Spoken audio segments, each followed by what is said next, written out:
खुलुमबाय बड'लेण्ड इंखं टेलिभिजन स्टुडिय'आव आं उपमारानि दैमारि दिनैनि गाहाय रादाबाव दं।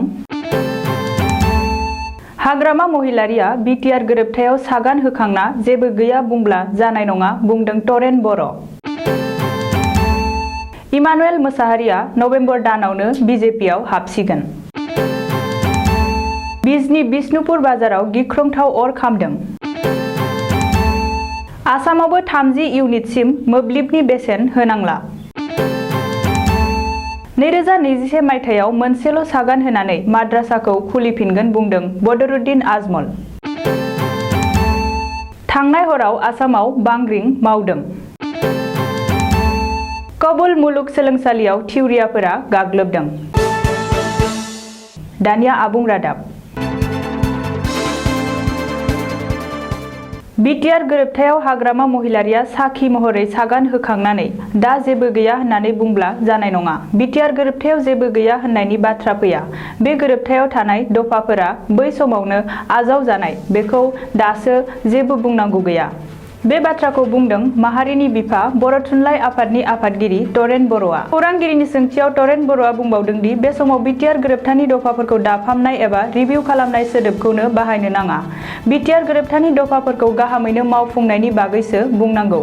बबेखानि तरेन बर'आ बुंबावदों दि मोनसे गोरोबथानि सायाव जों रिभिउ खालामनो हाया, गोरोबथायाव सागान होग्राफोरासो रिभिउ खालामनो हायो। गोरोबथानि दफा मावफुंनायनि थाखाय दानानै होनाय कमिसननि सिङावसो बे दफाखौ मावफुङाखै होननानै जों बुंनो हायो। मख'नो गोनांदि बिटिआर गोरोबथायाव जेबो गैया। बिटिआर गोरोबथाखौ रिभिउ खालामफिननांगौ होननानै बिपिएफ दोलोजों लोगोसे माखासे आफादफोरा दाबि खालामबाय थानाय समावनो बर' थुनलाइ आफादनि आफादगिरि तरेन बर'नि बे बानबुंथिया रोखा खालामदों दि बर' थुनलाइ आफादा बिटिआर गोरोबथानि दफाफोरखौ मावफुंनायावसो दं, रिभिउ खालामनाय गैया। बेखौबो मख'नो नांगोन दि बिटिआर गोरोबथा खालामनाया माखासे दान बारलांनायनि उनावसो बर' थुनलाइ आफादनिफ्राय मेसेज होदों।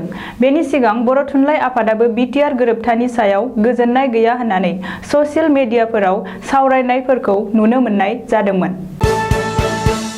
बिपिएफनि गाहाय नेहाथारि आरो तामुलपुरनि एमएलए इमानुएल मोसाहारिया बिटिसि बिसायख'थिनि सिगांनो बिजेपिआव जयेन खालामसिगोन। सोलिफु नबेम्बर दाननि गेजेरावनो बिजेपिआव जयेन खालामगोन होननानै फोसावदों बिपिएफनि दैदेनगिरि इमानुएल मोसाहारिया।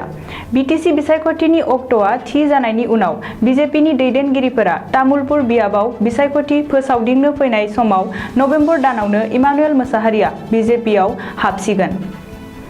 बबेखानि इमानुएल मोसाहारिया बिजेपिआव जयेन खालामनाय समाव आसाम रायजोआरि बिजेपिनि आफादगिरि रन्जित दास, नेडानि लिंथुनगिरि आरो आसामनि गोहोगोरा मन्त्रि डक्टर हिमन्त बिश्व शर्मा आरो बिटिआरआव बिजेपिनि दैदेनगिरि बिबानाव थानाय मन्त्रि भबेश कलितामोना थागोन होननानैबो मुसाहारिया खौरांगिरिफोरनि सिगाङाव बुंदों।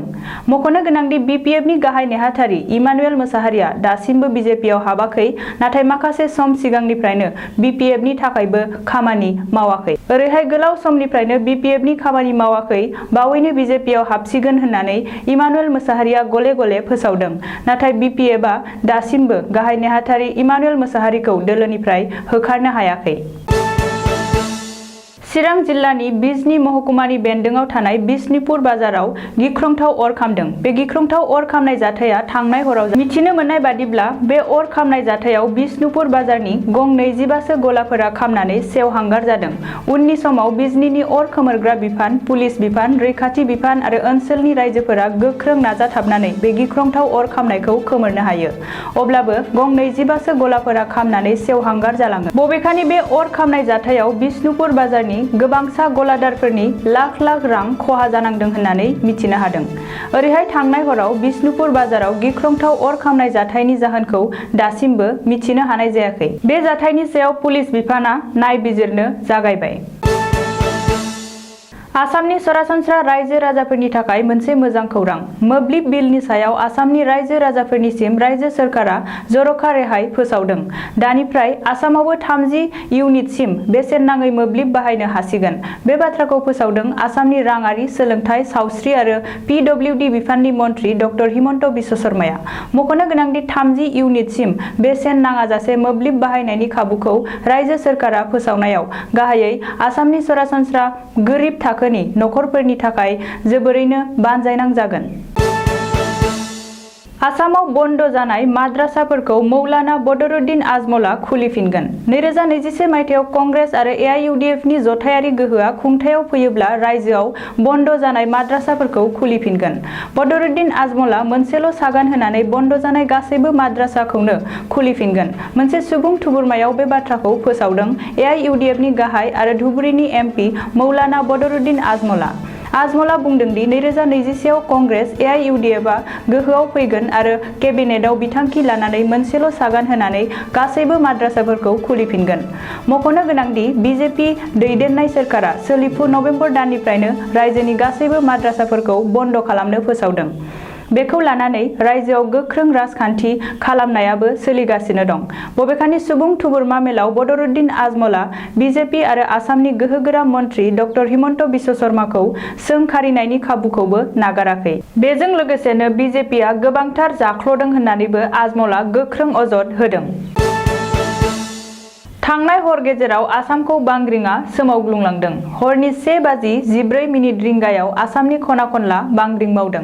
थांनाय हरनि बांग्रिंआ रिक्टार स्केलाव 4.4 गोख्रैथिमोन। मिथिनो मोननाय बादिब्ला आसामजों लोगोसे मेघालय आरो मिज'रामनि माखासे ओनसोलावबो थांनाय हरनि बांग्रिंआ सोमावग्लुंलांदों। रिपर्टनि बायदियै मेघालय रायजोनि वेस्ट खासि हिल जिल्लायाव बांग्रिंआ जागायदोंमोन। नाथाय थांनाय हरनि बांग्रिं मावग्लुंनायाव जेबो रोखोमनि खहा जानायनि बागै खौरां मोननाय जायाखै। काबुल मुलुगसोलोंसालियाव गेदेरथार उदखारि हामला जादों। काबुल मुलुगसोलोंसालियाव थिउरियाफोर गाग्लोबनानै मुलुगसोलोंसालिनि सा 25 फरायसाफोरखौ गावथारदों। बे जाथायाव सा 22 निबो बांसिन फरायसाफोरा गोब्राब जखम जादों। बबेखानि जिउ गोमानायनि बिबाङा आरोबाव बांबावनो हागौनि सन्देह। मिथिनो मोननाय बादिब्ला काबुल मुलुगसोलोंसालिनि मोनसे बिजाब मेलाव 3 थिउरियाफोरा हाबनानै जानला मेनला गुलि गावग्लुङो आरो बिसोरनिनो सासेया गोहोगोरा बमा बेरफ्रुहोनानै गावखौबो फोथैना लायो। उननि समाव गुबुन 2 उदखारि थिउरियाफोरखौबो रैखाथि बिफाना गावथारनो हायो। बबेखानि बे गेदेरथार उदखारि गाग्लोबनाय जाथायजों लोगोसे ISISनि गाहाय थानो हागौ होननानै सन्देह खालामनाय जादों। मख'नो गोनांदि मुलुगनाङै सोमावग्लुंनाय बे गेदेरथार उदखारि गाग्लोबनाय जाथायखौ बुहुमनाङैनो गोख्रों रावै सोंखारिदों। दानिया बोथोरनि खौरां। गाबोन मंगलबार खालिनि बड'लेण्डनि बोथोर। भारतनि बोथोर बिगियानख'नि सुलुं बादियै गाबोन मंगलबार 3 नबेम्बर खालि बड'लेण्ड हालामनि अख्राङाव दोमैलुनाय, सान्दुं दुंनाय आरो अखा हानायनि जाथावना दं। बड'लेण्डनि आवथायाव थानाय मोनब्रै जिल्लानि बोथोरनि गाबोननि सुलुंफोरखौ फारियै खोन्थालांनो लानाय जाबाय। क'क्राझार जिल्ला। गाबोन क'क्राझार जिल्लायाव बोथोरा 30 डिग्री सेल्सियास जागोन। चिरां जिल्ला। गाबोन चिरां जिल्लायाव बोथोरा 30 डिग्री सेल्सियास जागोन। बाक्सा जिल्ला। गाबोन बाक्सा जिल्लायाव बोथोरा 29 डिग्री सेल्सियास जागोन। उदालगुरि जिल्ला। गाबोन उदालगुरि जिल्लायाव बोथोरा 29 डिग्री सेल्सियास जागोन। दिनैनि रादाबा एसेनोसै। गोजोन्थों।